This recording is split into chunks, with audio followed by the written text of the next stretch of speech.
Hello and welcome to EPR with your favorite environmental enthusiasts, Nic and Laura. On today's episode, we give our shout-outs. Laura and I talk about our college experience and how our paths led us towards our respective careers. And we're happy to welcome our NAEP Student Chapter President, Tim Kendzia. And we talk to him about the winding path of his career, how people can get involved in the Student Chapter of NAEP, and his interest in permaculture. Please be sure to subscribe, rate, and review. Hit that music.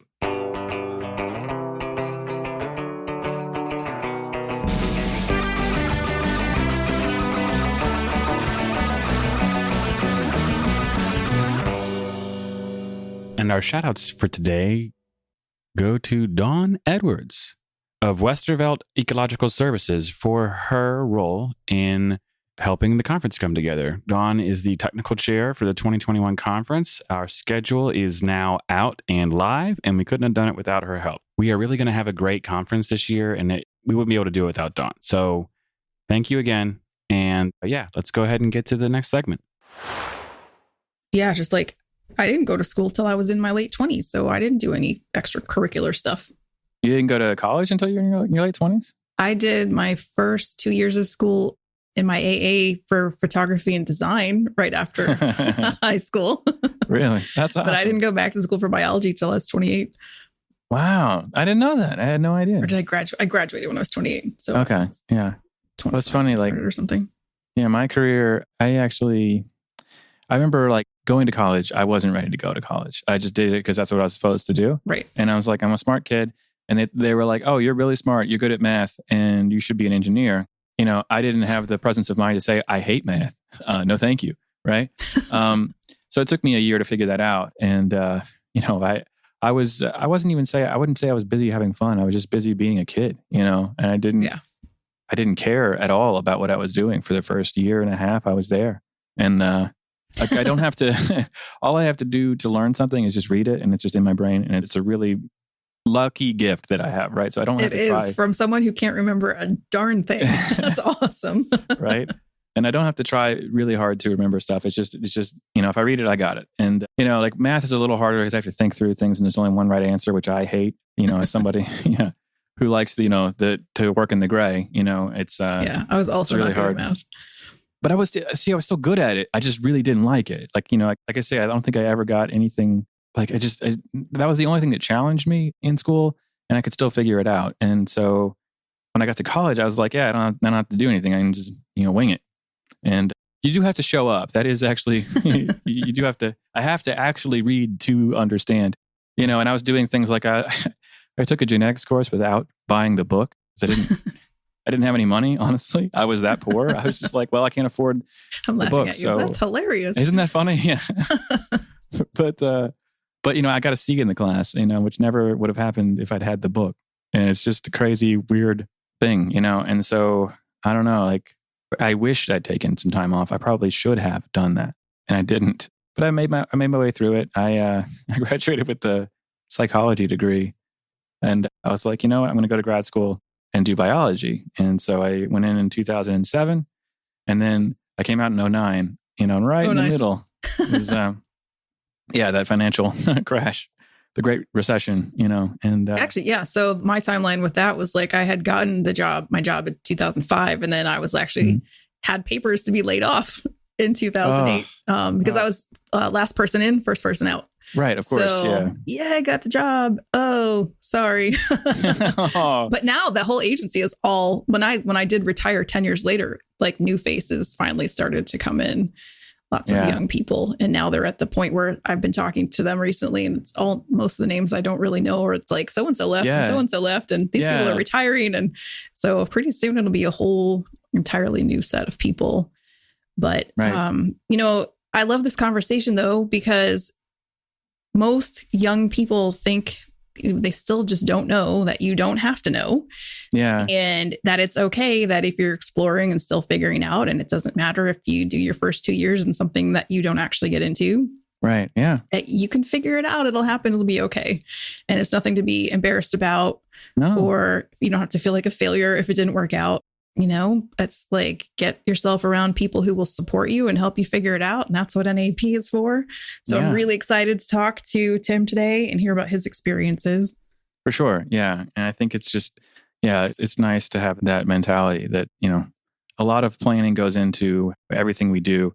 But, sometimes, you get lucky or you get interested in something you never thought would happen. And, that's kind of life works like that, right? Where you just kind of see new things and you're like, oh, this is the path I want to go down.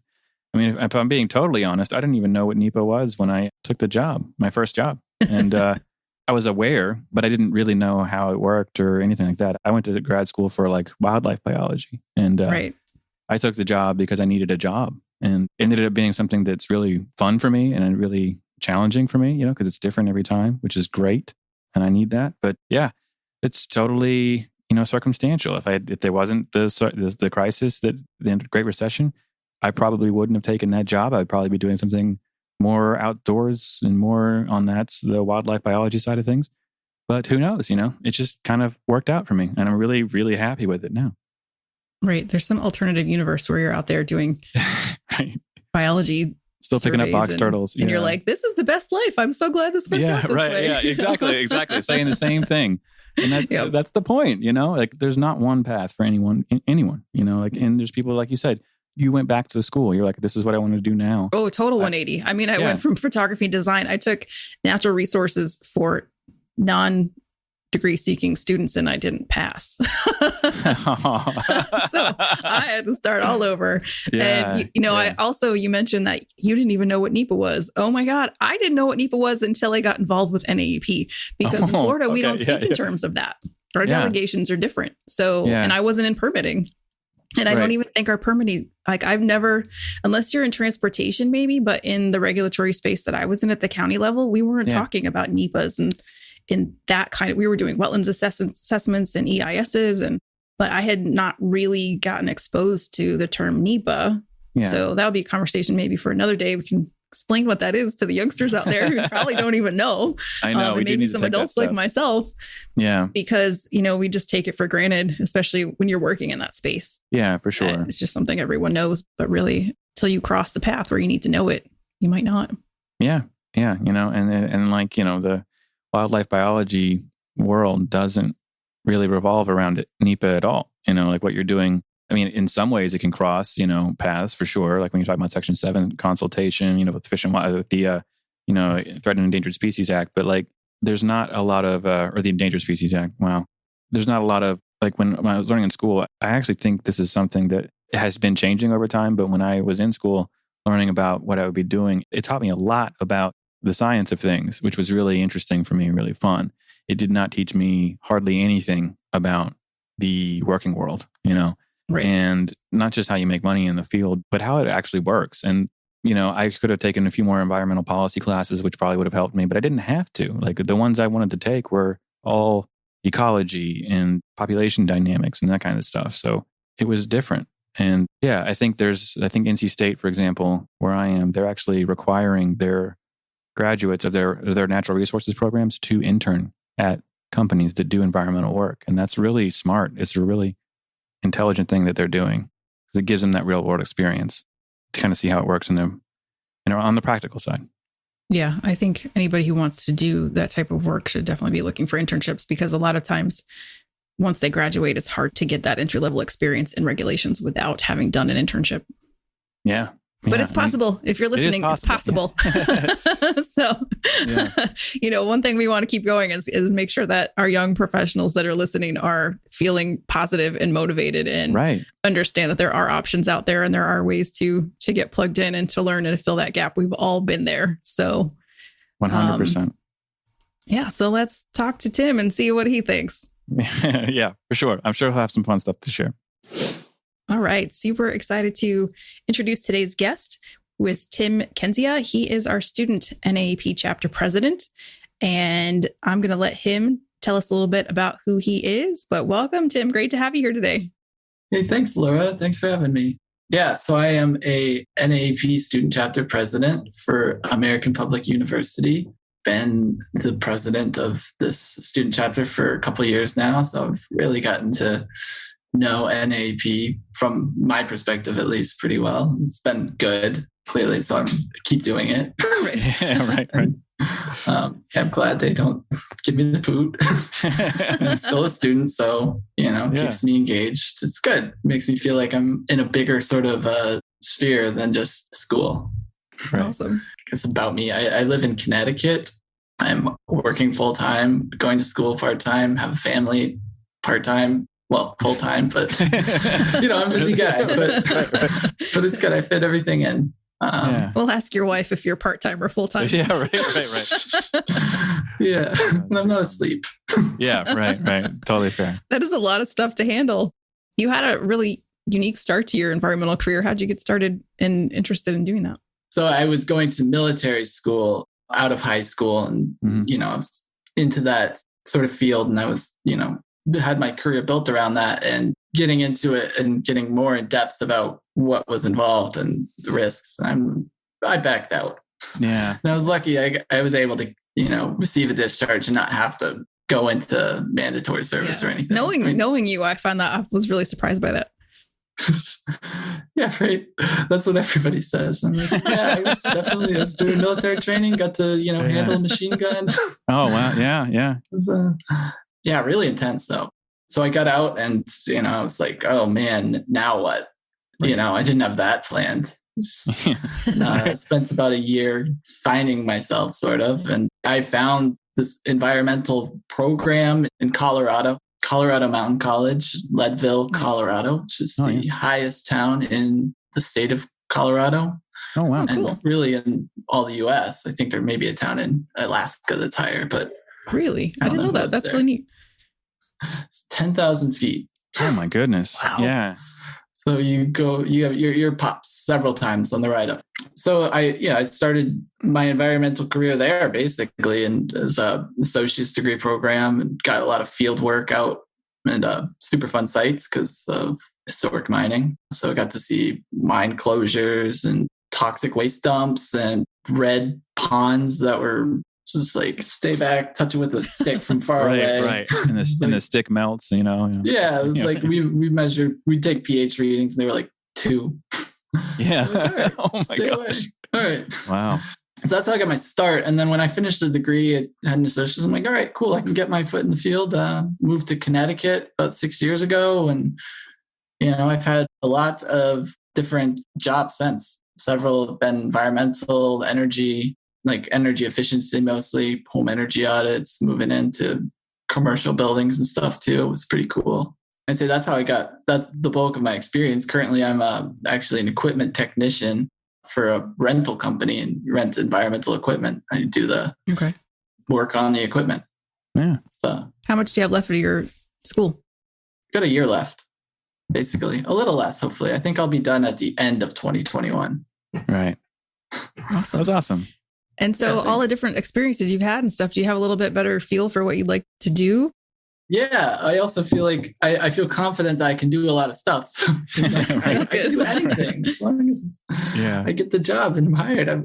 I can do it, I think. So I built a lot of confidence. I had a job that sort of touched into planning a lot because we were working with towns, and I really love doing that work. Not just because you get to talk to all these town officials and work on plans, which is cool, but I just like the thought process of it and decision making. Yeah. It feels a little powerful. I don't know. Not powerful because they have to say yes and they can do whatever they want. Yeah, right. I've heard a lot about plans that are just plans for nothing because no one picks them up and does anything with it since. But right. That's fun work. So I've really been interested in NEPA. I kind of got introduced to it because of this NAEP organization. And, as I've learned more and attended conferences, I'm like, oh, wow, that's like what I'm kind of thinking about here is like this integrated sort of decision making. Yeah, that's great. Nic and I were just talking about that, how, people don't really learn NEPA in school necessarily, but you might come across at some point in your career. Yeah. You got to take really specific courses for it. So at least back when we were in college, 100 years ago, because we're older now. But now that you have that interest, NAEP is a great place to be. Yeah. So I know that if you've done all those different jobs and stuff, you must have something hilarious. We'd like to talk about funny things that happen to us in the field. So do you have a story? Yeah, the first one that really came to my mind was I worked as a park ranger for a few months at a beach. Just awesome. Yeah. Walk on the beach. Yeah. My job. That must have been tough. On patrol.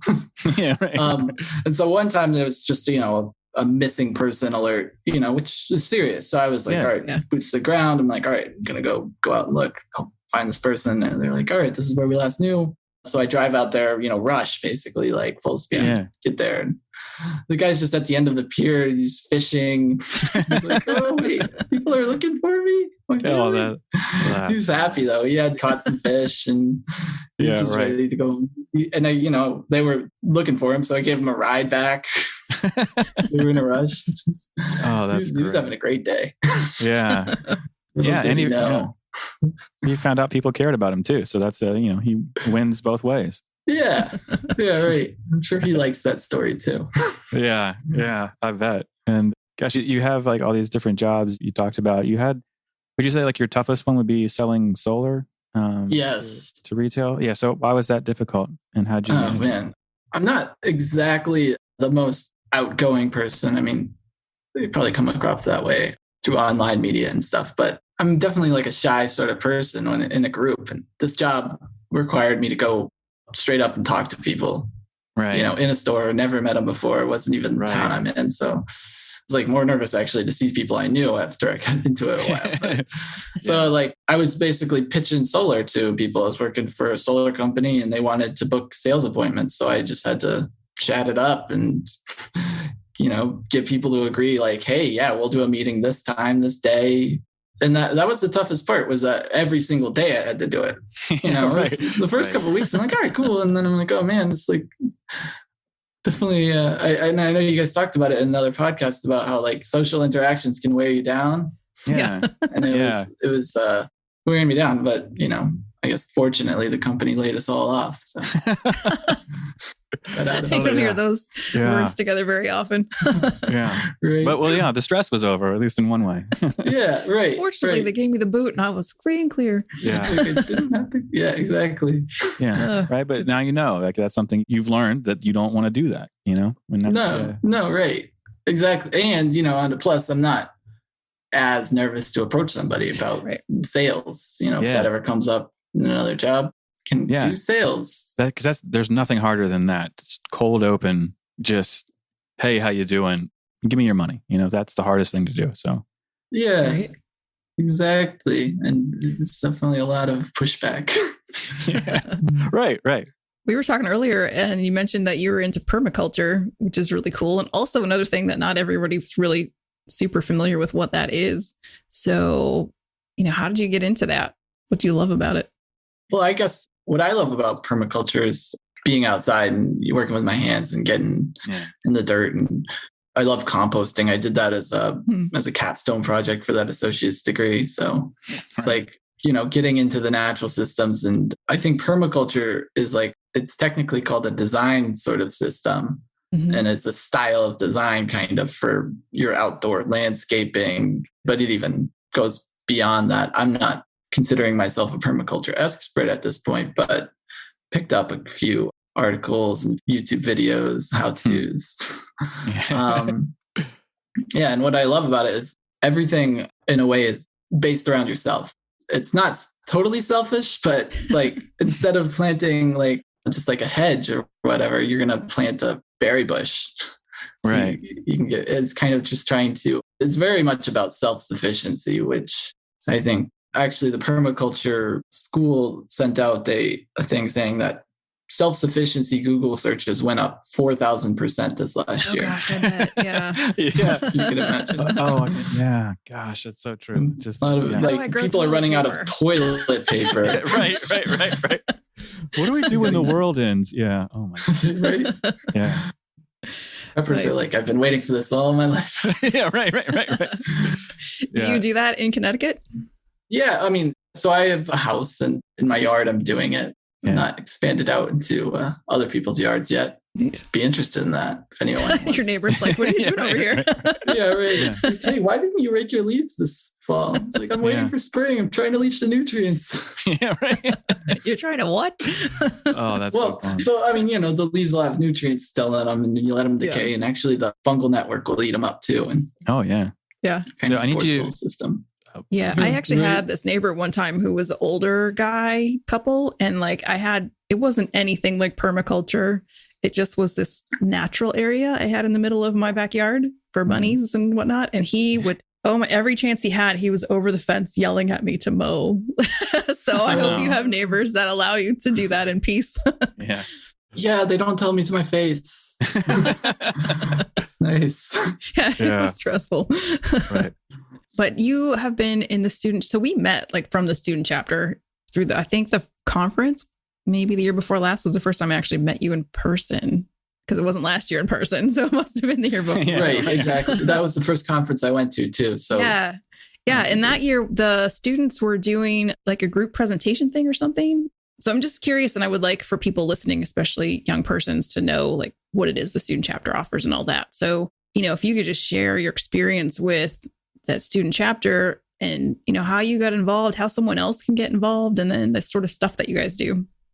Oh, okay, sure. I guess to start, there's like this webinar series that NAEP and AP have been putting on for, I think, at least 7 years or something. It's been an ongoing thing.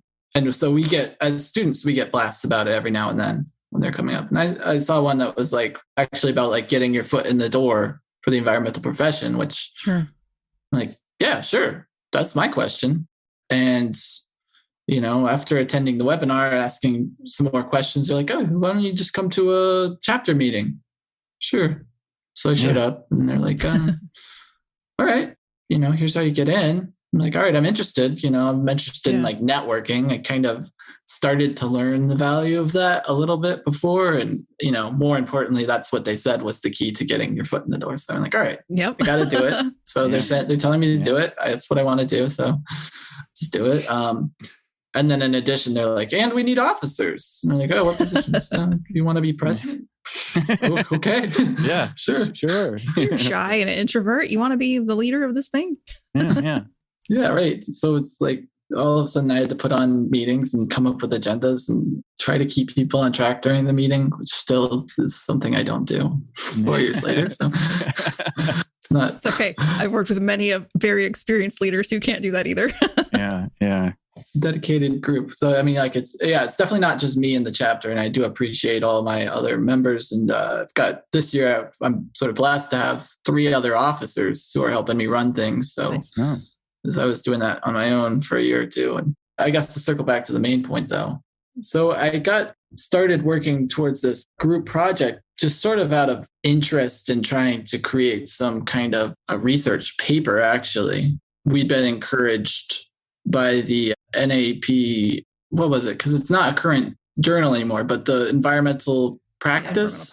Yeah. So they were asking for articles and stuff. And so we're a school group where we've got a lot of graduate students. So I actually did a poll as soon as I started, like, what are you guys interested in? There was 2 things. They want to meet professionals and learn about their careers, and they want to work on a project. So I'm like, all right, started recruiting professionals to come in, talk about their careers. And then we met for months and months trying to come up with a project idea, like develop, like, it's like, all right, what are we all interested in? Sure. We talk about our interests for a whole meeting. Right. And then we're like, all right, so what was some common points? And like, just sort of like, I guess so. I don't know if you'd call it like a pyramid, or we're just kind of building on each other and finding these common threads. And like, it came down to just like this sort of group consensus. We're all interested in resiliency. And then generally we had to focus it. And I'm like, how about the coast? And they're like, all right, we can do the coast. So we did coastal resiliency. There are a lot of options. There's so many things you could choose, but right. It's a good topic. It's still like, it's eventually it's like, you just have to call it and say, all right, this is what we're going to do. And then, looking into coastal resiliency a little bit more, there's a lot of recent work towards green infrastructure, big federal projects, a lot of recent academic work. And then plus all the other people working with me were like, yeah, we're into that too. So as long as everybody agreed, we worked together. Green infrastructure came down to whittling down to living shorelines specifically. So that's like green infrastructure for coastal wetlands, kind of. It's a system put in place at a coastal marsh or wetland sorts to prevent erosion, basically. If erosion wasn't a problem, they wouldn't need to do the living shoreline. In some cases, there's no wetland at all. The wetlands have degraded like 70% on the East Coast, something like that. So, where there was a wetland, it's either wetland restoration or wetland creation in these points. And the living shoreline basically is just putting in the wetland grasses, planting them in place, and then putting some sort of wave break to stop the waves from washing away your new seedlings. And then once it establishes, it builds itself up, captures sediment from the coast. And, the more developed and the bigger it gets, the more protection it provides. And, states like North Carolina, I think, maybe Virginia are starting to outlaw, hard structural protections. And they're really just focusing towards doing this green infrastructure, because where the gray infrastructure, the structures kind of degrades the ecosystem value. It'll wash away the shore. It won't capture sediment. It'll let it wash away. It'll deflect the waves. It actually, you install a seawall in your property, your neighbor's going to get the deflection. Their property's going to erode. It's kind of, so I think that's why the government's really stepping in to kind of mandate in a way this softer protection, because there's so many externalities with it. It's like, you might get the protection value of a seawall, but you're making the ecosystem a little bit worse, and you're harming your neighbors in a way too. Yeah. So I think that's why I think it's fair that they're making this mandate, And then just to kind of circle back. So living shorelines has been a developing topic for at least since early 90s. And they've been talking about similar concepts since the 70s, at least. But in recent years, it's taken off because of the increased government attention towards it. U.S. Army Corps of Engineers just did a nationwide permit for it. So we were looking into monitoring systems for living shorelines. So like establishing statewide kind of monitoring systems through remote sensing, do it efficiently. And we did a couple other topics too. Like, we had like 15 people originally. We aren't all going to be able to work together. We do as best we can, but we did split it up. We split off and it went on 6 separate tracks.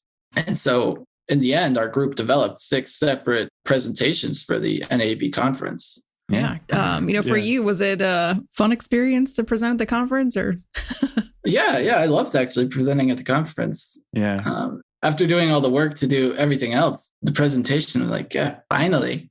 Right. To do it. And I do say I'm shy, but I'm also not nervous about public speaking. It's a little different because they already know I'm going to talk. And everyone there knows what the presentation is. So they all agreed to this. Right. So it feels a lot different. Yeah. Awesome. That's all right. fantastic. Well, it's been awesome having you here today and talk to us about the chapter and yourself. Nick, do you have any other questions for Tim? No, I think maybe it's just, is there anything else you want to tell listeners about what you're doing or how they can connect with you? Sure. Yeah. So we have a chapter website. It's apusnaep.wordpress.com. Yeah, that's it. www.apus. We'll put it in the details, so you won't have to spell it get out. Off your treadmill and write that down right now. Alpha. Yeah. All right. And, I'm on LinkedIn as well, so you could connect with me there. If you connect with our chapter, like I said, we're trying to bring in professionals to talk to us about your careers. Everyone is still interested in that. It's always a need. So we're accepting volunteers. Yeah. Anyone who'd like to, come on down. You and Laura, Nic and Laura, you guys can come too if you like. Awesome. I'd be honored to do that. Yeah. And then I guess that's really all I have to say to wrap it up. Right. Yeah. Well, that's been perfect. You've been awesome. We really do appreciate you coming on.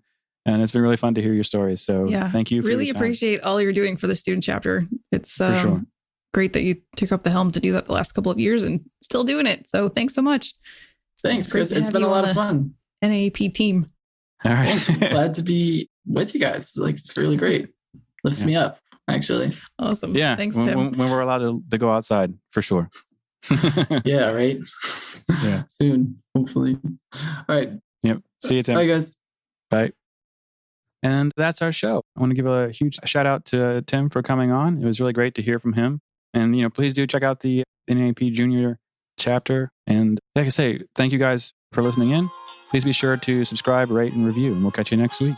See you next time.